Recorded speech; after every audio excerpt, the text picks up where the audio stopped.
ఆర్యవైశ్య యువజన సంఘం అధ్యక్షులు మామిడి దుష్యంత్ గారు ఈరోజు మచిలీపట్నంలో 2 చలివేంద్రాలని స్థాపించడం జరిగింది. ఈ కార్యక్రమము ఐక్యం ఫౌండేషన్ వారి ఆధ్వర్యంలో నిర్వహించడం జరిగింది.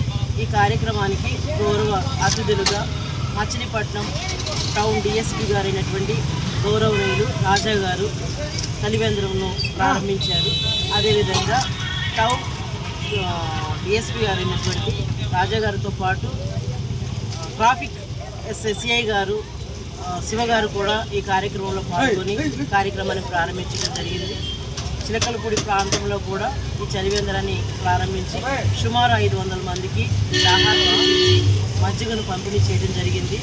మరి మామిడి దుష్యంత్ గారు ఇలాంటి సేవా కార్యక్రమాలు ముందు ఇంకా చేయాలని, వారి చేయి పనిలో దేవుడు సుఖ సంతోషాలతో అష్టైశ్వర్యాలతో జీవించాలని సభాముఖంగా తెలియజేస్తూ